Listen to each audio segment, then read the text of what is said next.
Hey, what up, everybody? This is Stevie Breach coming to you with the January 14th edition of WWE SmackDown. This, of course, is the preview to go along with the show. When SmackDown was supposed to be moved from Sci-Fi to the USA Network, a lot of people thought that this was going to be another, in lack of a better terms, A-run show.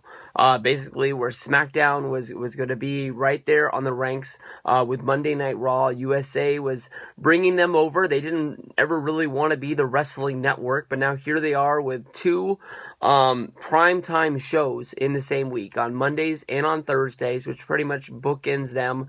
They haven't really had the best of luck with having, big time dramas on their show. They've sort of dried up a little bit. Everybody can remember the good run of like the show about the spy and Suits and other shows like that were taking over that network and always running over it. Once they sort of dried up, they were starting to lose their rating points, and they want to be known as the #1 ranked cable network like they've been for a long time. And they thought of going to the well and being the wrestling network, it would work again. But definitely with last week's SmackDown, you can sort of see that SmackDown is not going to be a #1 run show right there neck and neck with Monday Night Raw.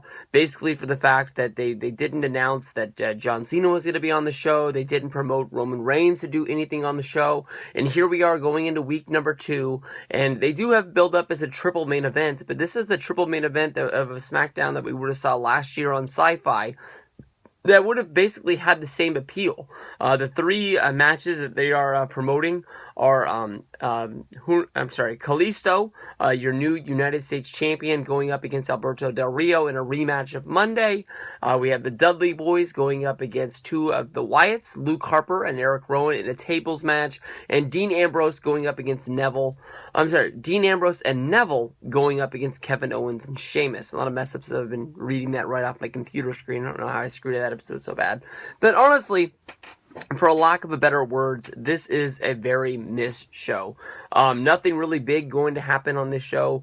Kalisto and Alberto Del Rio, they did the whole deal where on last week's SmackDown, we saw the upset of Alberto Del Rio getting beat by Kalisto, and then going to Monday Night Raw where he was trying to get his revenge with the championship on the line, and Kalisto beat him again with sort of a Hurricanrana roll-up. 1, 2, 3, Kalisto becomes the United States champion. Now, I apologize, we're almost 3 minutes in on this video. If you don't know already, you can stop this now and, forever hold your peace, and you won't be mad at me for spoiling the show. But if you head on over to WWE.com, or you've been on Twitter or Facebook or anything since Tuesday nights, you would know that basically Kalisto loses the championship to Alberto Del Rio. We don't know how he does it. My guess, more than likely, is that the members of the League of Nations come out to make sure that they regain the United States Championship, and Alberto becomes them.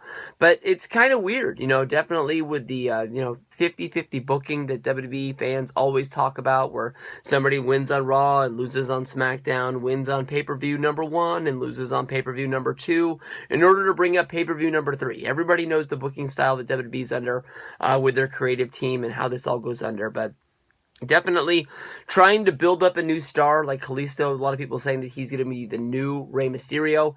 Him winning a championship and losing it a day later on SmackDown does not make any sense.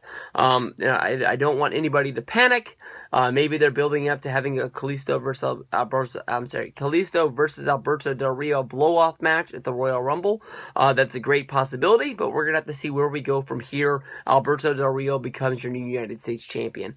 When you look at the other two matches, definitely when you think about the Wyatts being featured in a match, the Dudleys aren't even going up against the A tag team of the Wyatts. Normally, when you think of the A team, it's the Braun Strowman and Bray Wyatt, who have, had pay-per-view battles, going up against, like The Shield, Dean Ambrose and Roman Reigns, like at Night of Champions and SummerSlam. But, basically when you have Luke Harper and Eric Rowan, your two bottom of tier guys from this group, Luke Harper is a former Intercontinental Champion, but I bet you if you ask 9 out of 10 fans, they won't even remember that. Dudley Boys probably getting the win here as they move along to looking like they're going to be the #1 contenders going up against the New Day at the Royal Rumble.